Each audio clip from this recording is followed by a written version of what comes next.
네, 아침부터 갑작스러운 비보에 많이들 황망하셨을 것 같은데요. 관련해서 대담을 이어가겠습니다. 이경민 변호사, 국민의힘 정광재 대변인, 그리고 더불어민주당 강성필 부대변인 나오셨습니다. 안녕하십니까? 안녕하세요. 네, 변호사님 먼저 우선 지금까지 확인된 내용부터 한번 살펴보고 가죠. 네. 장제원 전 국민의힘 의원 서울 강동구의 한 오피스텔에서 숨진 채로 발견이 됐습니다.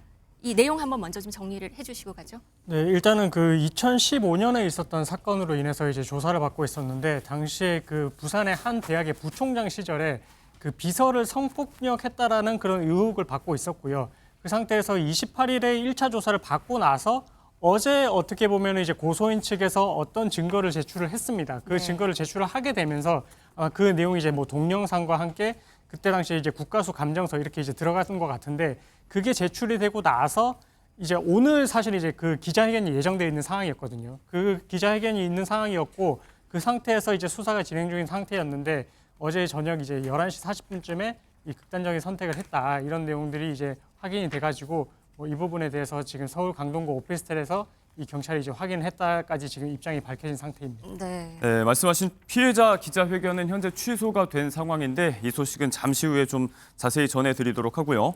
장 전 의원은 이 의혹과 관련해서 여러 차례 입장문도 냈고 무죄 입증할 증거가 있다, 누명을 벗고 돌아오겠다 이렇게 강력하게 주장을 해왔습니다.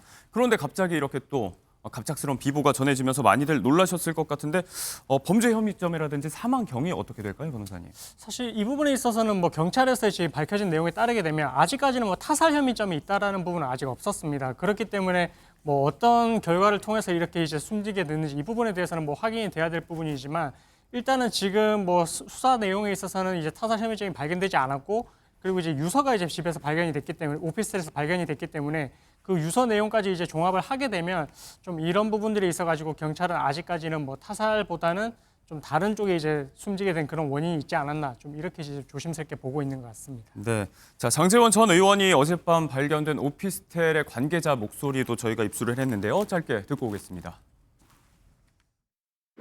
경찰들은 3시 2분에 철수했어요. 평소에 좀 자주 보셨다거나 그러진 않아요? 여기 한 번도 안 오는 사람이지. 안 오는데. 아니, 문이 잠겨져갖고 열리라고, 열린다고. 재원은 여기 잘 안 온다고 하셨잖아요. 네. 그런데 여기 갑자기 왜 여기서 그걸 내가 모르지. 그걸 가서 들여다만 봤는데, 경찰들이 보안상 좀 내려갈 줄 싫어해갖고 나는 여기 통제만 하고 있어. 그런 누가 있는지는 모르시는 거예요? 몰라요, 여기. 지금 유서가 발견된 것으로 얘기가 나오고 있는데요. 혹시 전해진 소식이 있을까요? 일단은 뭐 유서 내용에 대해서 전해진 바에 따르게 되면 뭐 가족들에 대한 입장을 조금 이제 전한 것 같습니다. 뭐 가족들한테 이제 사랑한다 뭐 이런 메시지를 남긴 것 같고 특히나 이 사건 고소와 관련해서는 사실 뭐 그런 부분들에 대해서 어떤 언급이 있는지는 이제 밝혀지지는 않았거든요. 그래서 이런 부분들을 비춰봤을 때 일단은 뭐 가족에 한정된 그런 신변에 대한 부분에 대해서만 좀 밝힌 것이 아닌가 좀 그렇게 추정이 되고 있습니다. 네. 네, 앞서 변호사님께서 말씀을 해주신 대로 이 사망 소식이 알려지면서 피해자죠. 장 전 의원의 전 비서 A씨 측에서 오늘 오전 10시에 예정했던 기자회견을 취소를 했습니다. 관련 내용 좀 짚어보고 넘어가도록 하겠습니다. 자, 현장에 유서를 남기고 장제원 전 의원이 숨진 채 발견이 된 상황입니다. 관련해서 저희가 타임라인을 조금 짚어드리려고 하는데요.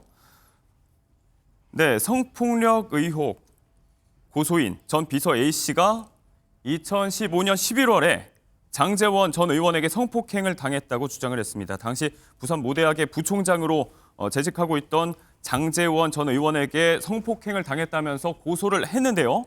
자, 이게 지금 10년이나 지난 일이기 때문에 장제원 전 의원 측에서는 이게 너무 오래된 일인데 갑자기 고소가 이렇게 이루어진 건 음모가 좀 있는 것 같다. 혐의를 또 전면 부인하고 나섰습니다. 자, 이에 전 비서 A씨 피해자 측이죠. 그간 권력이 무서워서 사상구에서의 장제원 전 의원의 입지 이런 것들을 생각하고 본인의 일자리 이런 것들이 두려웠기 때문에 10년 동안 참았고 그 와중에 차곡차곡 모아왔던 증거들을 제출했다. 그리고 어제 이 부분이 타 언론을 통해서 보도가 됐죠. 숙박업소에서 촬영이 된 영상들 또 모 남성의 DNA가 증거로 남았고 이 부분들이 어제 경찰에 제출이 됐고 보도가 이루어졌습니다. 네. 자, 즉각 어젯밤에 장제원 전 의원의 비보가 들려오면서 이렇게 사건이 좀 일단락된 모양새입니다. 어제 자, 그 전 비서 측에서 성폭행 증거들을 경찰에 제출했다. 이런 걸 밝히기도 하는데 그 어떤 것들이 나왔는지 한번 좀 볼까요?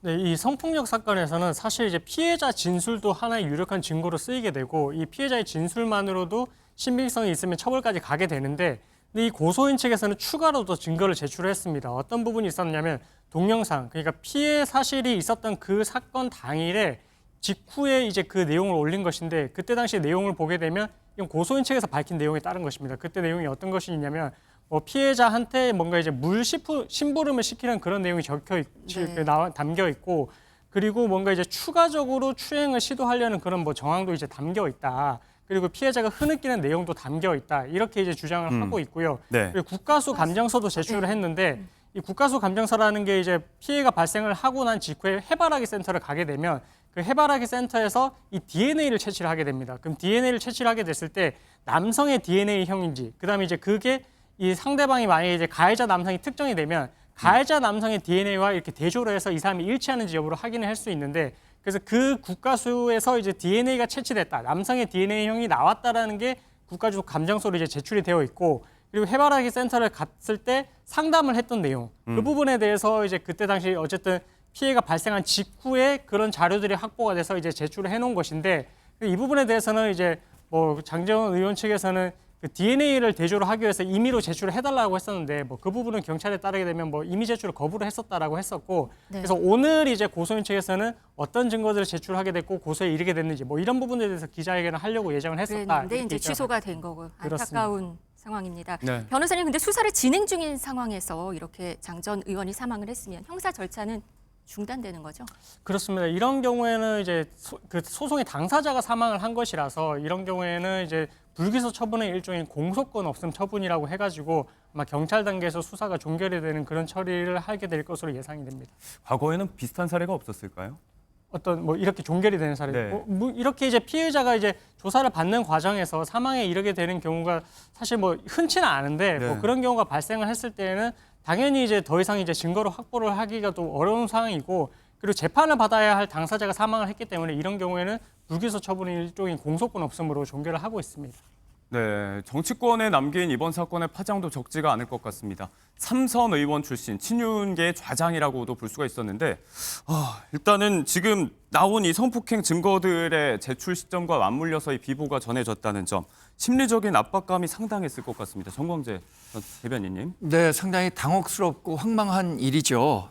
사실 장제원 전 의원이 처음에 이 의혹이 불거졌을 때만 하더라도 우리 당을 탈당하면서 누명을 벗고 명예회복해서 돌아오겠다라고 얘기를 했기 때문에 어떤 객관적인 정황이 장제원 전 의원에게 불리하게 작용한 것은 맞지만 네. 가까운 분들은 장 전 의원의 무죄를 또 믿기도 했었는데 네. 이번에 이런 황망한 소식이 전해지면서 당 전체가 아주 뭐 그야말로 추상집 분위기죠. 이 심적 고통이 대단히 컸을 거라고 생각합니다. 극단적 선택을 한 사람들의 마음 다 이해하기 어렵지만 그런데 이렇게 극단적 선택으로 모든 문제를 해결하고 넘어가겠다. 나만 이 상황을 모면하면 된다라는 생각을 이런 유력 인사나 연예인이나 이런 분들이 하는 것은 전체적으로 사회에 미치는 파장이 크기 때문에 대단히 조심해야 할 일이라고 생각합니다. 네, 말씀드리는 와중에 저희가 속보가 바로 들어왔습니다. 지금 들어온 소식을 바로 전해드려야 될 것 같습니다. 네, 많이들 기다린 소식이었죠. 헌법재판소가 4월 4일로 윤석열 대통령 탄핵 사건 선고 예고를 냈습니다. 자, 이번 달 4일이니까 오늘이 1일이 됐죠. 지금 사흘 뒤에 네, 이번 주 탄핵 금요일입니다. 심판에 대해서 네. 선고를 내리겠다고 예고를 하고 나섰습니다. 네. 자, 관련 소식이 또 추가로 들어오는 대로 저희가 자세하게 정리를 해서 넘겨드리도록 하겠습니다.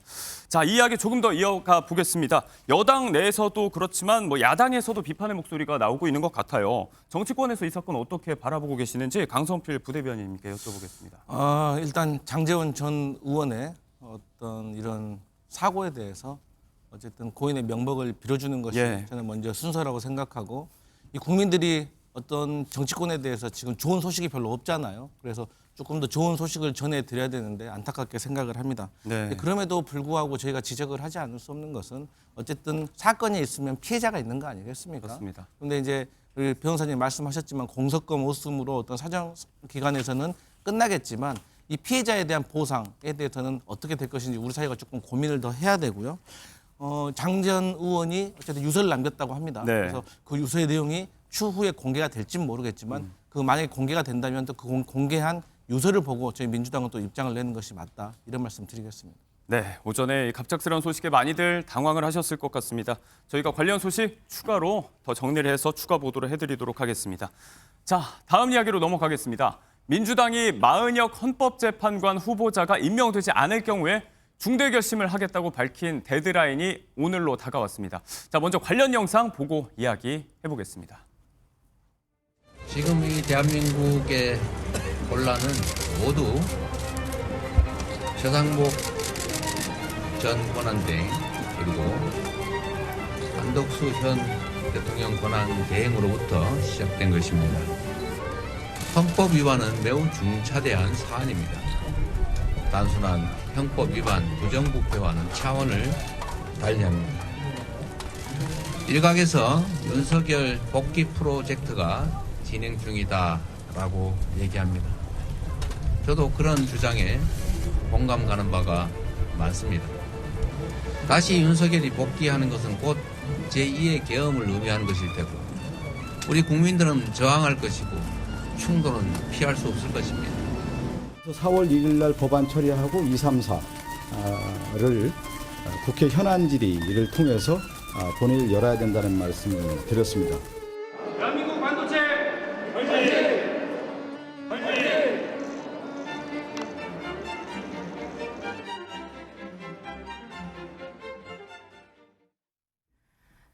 네, 윤석열 대통령 탄핵 심판 선고가 오는 금요일로 4월 4일로 잡혔습니다. 생중계도 허용을 합니다. 일반인 방청도 허용하는 것으로 나오고 있습니다. 당초 예상했을 때는 4월 11일 아니면 18일까지도 예상이 되고 오히려 그 지날 것이다라고 얘기도 됐었는데요. 4월 4일로 정해졌습니다. 이 내용 잠시 얘기 나눠보도록 하겠습니다.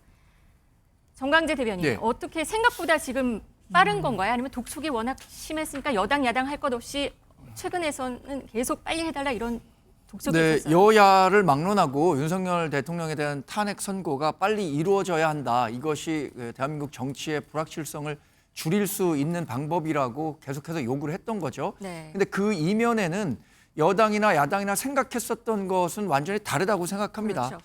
우리 당은 지금 이른바 헌법재판관 8명 사이에 5대3이라는 데드락에 걸려서 기각 또는 각하의 가능성이 크니까 빨리 그 선고를 내달라라는 요청을 한 것으로 저는 알고 있고요. 네. 민주당은 애초부터 8대0 당연히 인용을 가정하고 이렇게 결론을 빨리 내달라고 요구한 것으로 알고 있는데 일단 그 시일을 잡은 것은 저는 환영합니다. 왜냐하면 정치적 불확실성이 계속 커질수록 우리가 지금 대응해야 하는 대한민국의 과제가 많잖아요. 미국의 통상 압력이라든가 민생이라든가 화재와 관련한 사건에 대해서. 근데 이렇게 계속 길어질 수만은 없는 사안이었는데 4월 4일에 어떤 헌법 정신에 맞는 판결을 헌법재판소에서 내려줄 것으로 기대하고 차분히 기다려야 봐야 할 것 같습니다. 저희 당으로서는. 네, 민주당. 당초에 유력하게 점쳐졌던 날짜 중에 하나죠. 4월 4일 이번 주 금요일로 이제 선고가 예정이 됐습니다. 여야 정치권에서 많이들 예상을 했을 것 같고 사실 당초에 저희가 준비한 내용이 오늘 야당에서 한덕수 권한대행이 마 후보자 임명 관련해서 좀 결단을 내리라. 이 부분에 대해서 야당은 공세 수위를 높이고 여러 가지 방안도 좀 준비를 해왔던 상황인데 자, 이 이야기들은 일단 전부 다 물 건너가는 것 같고 네. 당장 오는 금요일에 있을 헌재 선고에 모든 이목이 집중될 것 같거든요. 민주당에서는 어느 정도 예상을 하셨을까요? 저희 민주당 같은 경우는 예상이라는 표현보다는 빨리 선고를 해라. 만약에 선고를 안 할 거면 이렇게 늦어지는 이유에 대해서라도 헌법재판관 공보관이 좀 설명을 해야 된다. 안 그러면 사회적 갈등만 커진다. 유언비어만 나돈다. 이런 입장이었습니다. 근데 이제 최근에 국민의힘에서 주장을 했던 게 5대3 데드락설이었습니다. 예. 이게 무엇이냐? 윤석열 대통령 탄핵을 인용하자고 하는 재판관이 5명, 그리고 윤석열 대통령에 대한 탄핵 심판을 기각하거나 각하자는 분이 3명 정도 있어서 문영배 헌법재판관 직무대리가 이 6명을 채우기 위해서 지금까지 선고를 안 하고 끌고 있다라는 것이 국민의힘에서 주장했던 5대3 데드락설이었습니다. 그런 이야기가 많이 나왔죠. 그런데 민주당에서는 사실 그 사실은 아니라고 판단하고 있었습니다. 왜냐하면 그 그걸 반대로 뒤집어서 보면 설득을 당하고 있는 3명의 재판관들이 가만히 있겠습니까? 그럼 바로 왜 문영배 재판관이 우리의 의견을 무시하고 선고를 안 하고 있냐고 폭로를 했을 겁니다. 근데 그렇지 않았잖아요. 그렇기 때문에 저는 서로가 서로에게 조금 교착 상태, 서로의 의중을 모르는 좀 그런 상황이었는데 그렇기 때문에 저희 민주당으로서는 마은혁 후보자 헌법과 법률에서 빨리 임명을 해서 일종의 매기 효과, 지뢰대 효과를 좀 노려서 선고를 빨리 했으면 좋겠다라는 것이 저희의 전략이었는데 늦게라도 지금 헌법재판소에서 이제 4월 4일, 3일 후에 선고를 하게 됐다고 하니까 환영하고 이제는 좀 정치권이 자제하고 이 선고 결과를 조용히 지켜보는 것이 어떨까 합니다. 네. 4월 4일로 예상보다 좀 빨라진 것도 있잖아요. 아니면 오늘에도 뭐 독촉을 하겠다. 앞에 네. 가서 헌재 앞에 가서 독촉한 뭐 시위를 벌이겠다라고 얘기가 나올 정도였으니까요. 그러면 어떻게 보세요? 왜 바로 결정을 했을까요? 저는 헌법재판관들이 그래도 대한민국이 더 이상 망가지는 것은 방지해야겠다라고 좀 결단을 내린 것 같습니다. 그러니까 저희 민주당 같은 경우는 4월 4일 날을 데드라인으로 본 겁니다. 만약에 헌법재판소에서 4월 4일까지도 윤석열 대통령의 탄핵 심판 선고를 하지 않는다는 것은 4월 18일 이후 문영배 이미선 헌법재판관이 사퇴한 이후까지도 윤석열 대통령에 대한 탄핵 선고를 안 하겠다는 걸로 저희는 간주를 한 겁니다. 네. 그러면 왜 헌법재판소에서 4월 18일 2명의 헌법재판관이 사퇴할 때까지 지연시키려고 하는가? 그때는 한덕수 권한대행이 윤석열 대통령을 복귀시키기 위해서 마은혁 후보자와 대통령 몫의 2명의 헌법재판관을 임명을 해가지고 헌법재판소의 보수화를 노리려고 하는 것이 아닌가. 그래서 이재명 대표가 말을 했듯이 윤석열 대통령 복귀 프로젝트를 진행하려고 하는 것이 아닌가라고 저희는 의심할 수밖에 없었고 그런 상황이 벌어지기 전에 저희는 한덕수 국무총리라든지 아니면 최상목 경제부총리를 탄핵을 해서 그런 상황을 막으려고 했던 것이 저희의 전략 중에 하나였는데 그러한 상황까지 가지 않고 이게 평화롭게 해결될 수 있는 방법을 그나마 헌법재판소가 찾은 것 같아서 정말 다행스럽게 생각합니다. 네, 뭐 아무튼 야당 입장에서는 만일의 사태까지 대비를 했다. 이게 그간 계속해서 공세를 높여왔던 이 전략의 취지였다라고 말씀을 해주셨습니다.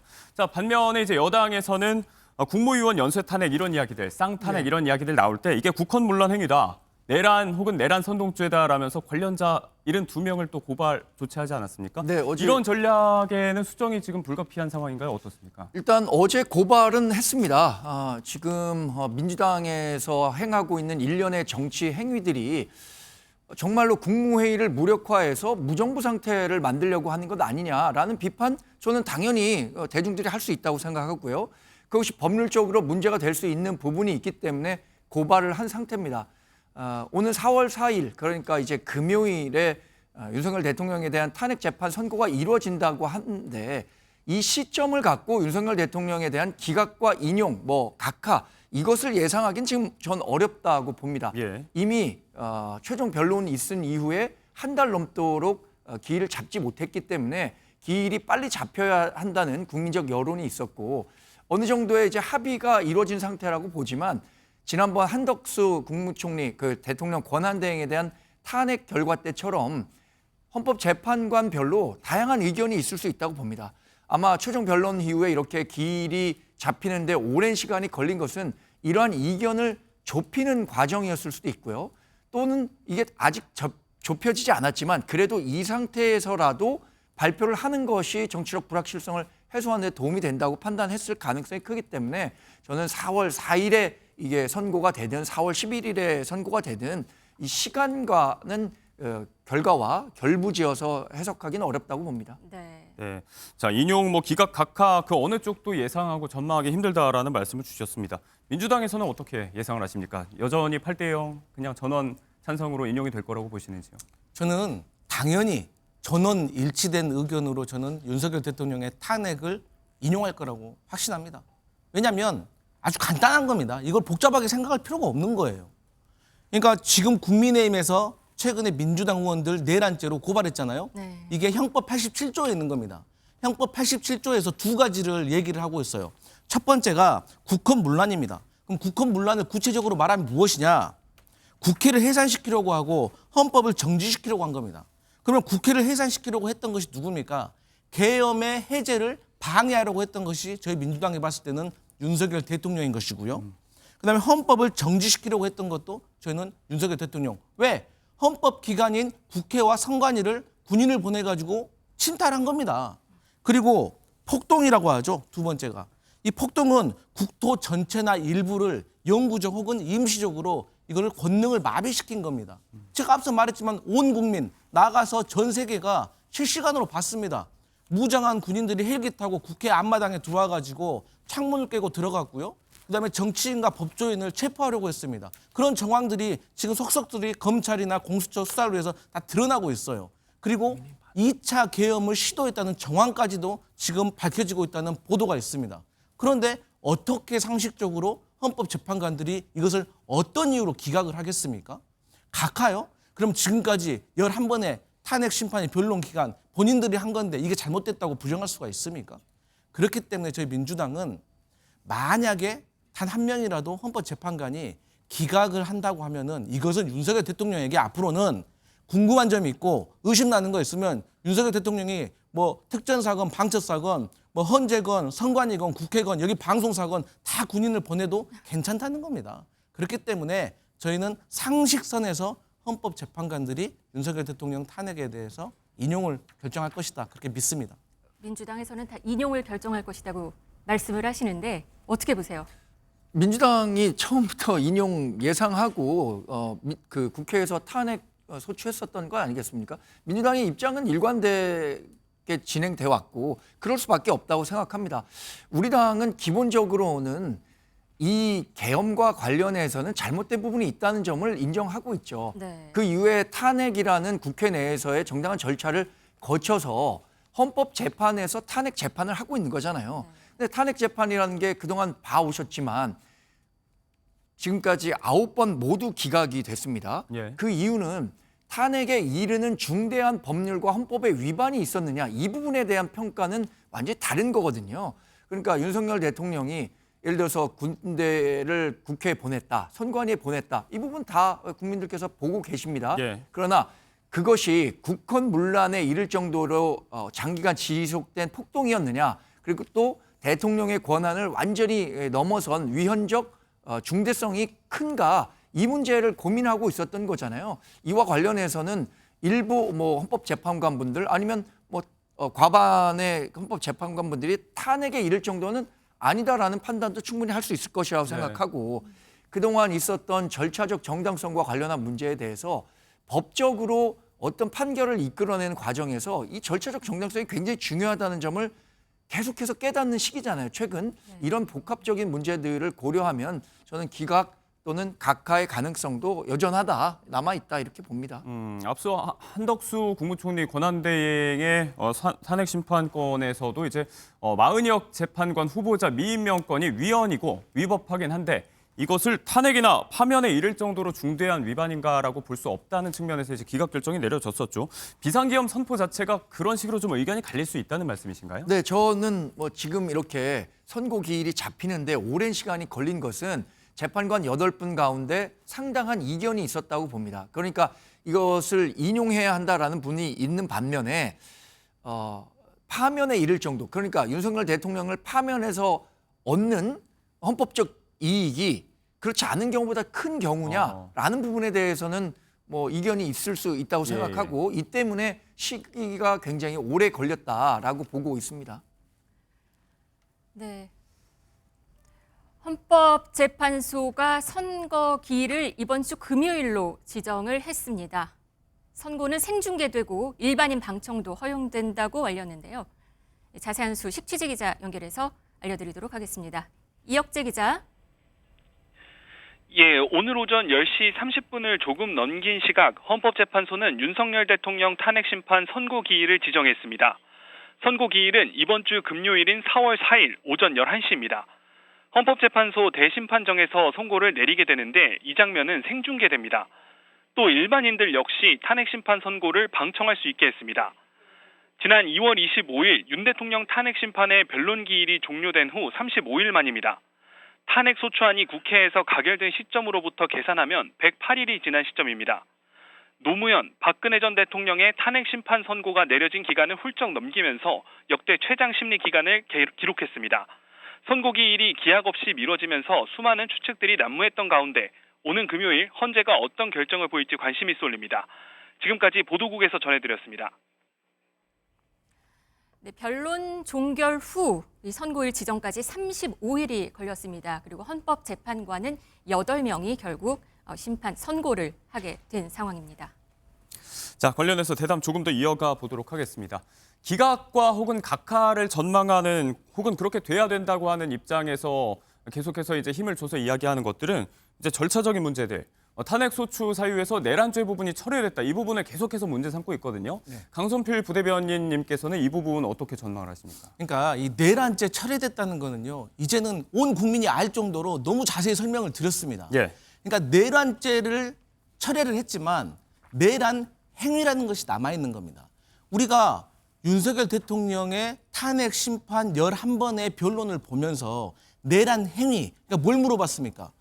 군인들이 날씨도 안 좋은데 헬기 타고 국회 뒷마당에 와가지고 운동장에다가 헬기 타고 내려가지고 무장한 군인들이 야간 투시경 메고 어땠습니까? 창문 깨고 들어갔잖아요. 이게 다 내란 행위인 겁니다. 선관위에 군인들이 갔습니다. 야간 당직자가 5명이 있었어요. 이 사람들의 행동을 제압했습니다. 휴대폰을 뺏었습니다. 네. 그리고 어떻게 하려 했습니까? 선관위의 서버에 갔습니다. 사진 찍은 거 다 봤지 않습니까? 이런 것들 서버를 확보하려고 했던 것들, 이게 다 내란 행위인 겁니다.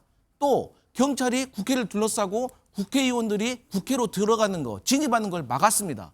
아니 70이 다 되는 국회의장이 국회 담벼락을 왜 넘습니까? 봉쇄했기 때문에 넘었던 거 아니겠습니까? 그런데 이런 것들이 다 내란 행위인 것이고 이런 것에 대해서 하나하나를 따져보는 것은 형사재판에서, 그래서 10가지의 혐의가 있다면 이것은 유죄, 이것은 무죄, 유죄라고 하면 이것은 벌금인지 징역형인지 이런 걸 따지는 것은 형사재판에서 하는 것이고 이 탄핵 심판에서 내란 행위가 파면에 이를 정도인지에 대해서 판단하는 겁니다. 그것은 이미 지난 박근혜 전 대통령 탄핵 심판 때 우리 권성동 지금 현재 국민의힘 원내대표께서 자세하게 다 잘 알고 계신 거 아니겠습니까? 네. 그래서 더 이상 이 내란죄를 처리한 걸 가지고 이거 윤석열 대통령의 탄핵 심판이 각하된다. 이것은 이미 탄핵 변론 기간에 다 정리가 된 내용이다. 이런 말씀 드립니다. 방금 전에 권성동 국민의힘 원내대표가 윤석열 대통령 탄핵 심판 진행 중인 헌법재판소를 향해서 재판관들의 판단을 그대로 존중해서 조속히 결론을 도출하라라고 또 막 촉구를 했습니다. 그러면서 민주당의 집단 관계를 중단시킬 수 있다. 이렇게 말을 했거든요. 네, 어떻게? 말씀드렸던 것처럼 우리 당이 갖고 있는 기본적인 입장은 지금 헌법재판소 내에 8분의 재판관의 의견 한 분 한 분이 각각의 판단을 할 겁니다. 그것을 통해서 인용이 되든 기각이 되든 각하가 되든 이렇게 결정이 날 텐데 그동안 이 시기가 계속 미뤄지면서 뭔가 다른 꿍꿍이가 있는 거 아니냐, 어떤 내용들이 진행되고 있는지 잘 모르니까 이런 억측들이 나오는 거죠. 그래서 저는 4월 4일에 나오는 탄핵 재판 결과는 결국에는 민주당이든 국민의힘이든 모두 승복하고 윤석열 대통령도 헌재 결과에 당연히 승복해야 하는 일이라고 생각합니다. 그런데 각하와 관련해서 절차적 정당성, 특히 탄핵 소추의 동일성이 훼손됐다 이 얘기를 하고 있는 거잖아요. 이 예를 얘기할 때 2017년 박근혜 전 대통령에 대한 탄핵 시기를 얘기하는데 그때는 탄핵 소추의 동일성이라면 이렇게 큰 그루터기가 아니라 가지를 일부 쳐낸 것에 불과했다면 지금 비유적으로 얘기한다면 나무 그루 전체를 다 잘라낸 상태에서 파면을 해달라라고 얘기한다면 그런 절차적 정당성 문제가 있는 거죠. 얘기하신 내용, 그러니까 예. 국회에 군대가 파견됐고 선관위에도 군대가 동원됐다. 이것은 이른바 정영식 주심 재판관이 얘기했던 것처럼 공지의 사실입니다. 탄핵 재판 있기 전서부터 다 알고 있었던 일이었는데 그런데 그 최후 변론 이후에 아직까지도 이 선고 기일을 잡지 못했었던 것은 분명히 그만큼 탄핵 재판을 하는 재판관 사이에서 이견이 있었다. 이것을 방증하고 있거든요. 그래서 저는 이게 뭐 민주당이 얘기하는 것처럼 100% 인용이다. 이렇게 판단할 수는 없다고 보고 네. 있습니다. 자, 이런 부분들에 대해서 재판관 한 명 한 명의 결론이 이제 오는 금요일에 생중계를 통해서 공개됩니다. 자, 정치권도 윤석열 대통령 탄핵 심판 선고 기일에 촉각을 세워왔는데요. 국회 연결해서 그쪽 분위기도 들어보도록 하겠습니다. 자, 장가희 기자, 여야의 입장이 나왔을까요? 네, 아직 양당의 공식 논평은 나오진 않았습니다. 정치권에서는 여야 할 것 없이 모두 하루속히 헌법재판소가 판결을 내놔야 한다면서 목소리를 높여왔는데요. 헌재 판결을 압박해오던 정치권 입장도 상당히 변화할 것으로 보입니다. 윤상현 국민의힘 의원은 취재진에게 지금도 결정이 너무 늦었다며 빨리 선고해야 한다는 입장을 밝혔는데요. 결과는 당연히 기각이나 각하일 것이라고 강조했습니다. 마은혁 재판관 후보자 임명을 촉구하면서 한덕수 권한대행과 또 최상목 경제부총리 탄핵까지 거론했던 민주당의 공세 조금 잦아들 전망입니다. 원내 지도부 핵심 관계자는 사실상 무의미해졌다면서 헌재 판결까지 신중히 지켜보겠다는 입장을 밝혔습니다. 또 우원식 국회의장은 헌법 질서가 회복되고 법치주의가 바로 서는 날이 되기를 기원한다고 했습니다. 지금까지 국회에서 전해드렸습니다.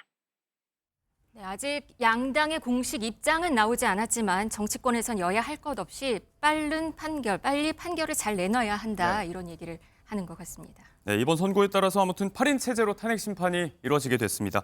당초 이 마은혁 재판관 후보자 임명 강행을 계속해서 준비했던 민주당이 바라보는 구도는 좀 달라질 것 같아요.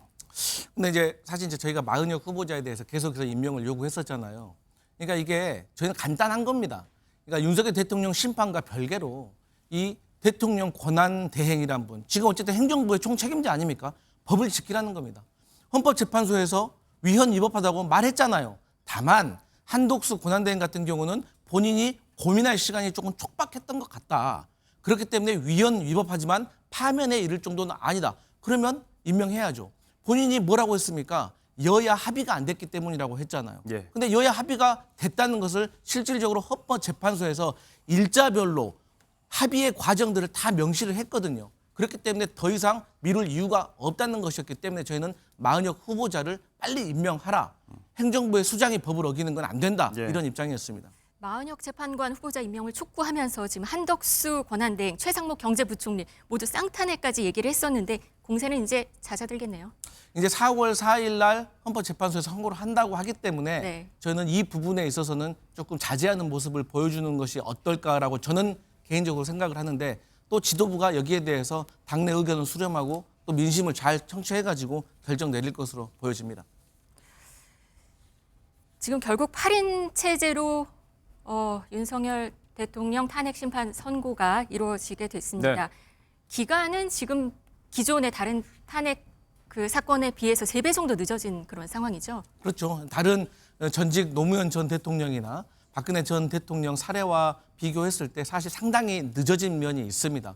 그런데 사실 이게 180일 이내에 선고를 하는 것이기 때문에 사실 늦어졌다고 느끼는 것은 국민들과 정치권인 거지 사실 헌법재판관들은 또 어떻게 생각할지 모르죠. 하지만 저희가 아쉬웠던 부분은 과거 노무현 전 대통령이나 박근혜 전 대통령 사례와 비추어 봤을 때 윤석열 대통령의 사례는 너무나도 명백하다. 그리고 실시간으로 우리들이 또 보았고 또한 최근에 2차 계엄을 하려고 했던 정황들이 포착되어서 이게 언론에 보도가 된 거 아니겠습니까? 그렇기 때문에 저희가 빨리 결정을 해야 된다고 했었는데 뒤늦게라도 어쨌든 선고하게 된 것을 다행스럽게 생각하고 있습니다. 네, 여야 모두 국민들 모두 기다렸던 소식입니다. 탄핵 소추 111일 만에 탄핵 심판 선고 기일이 잡혔습니다. 4월 4일을 주목해 봐야겠습니다. 오늘 두 분 말씀 여기까지 듣겠습니다. 고맙습니다.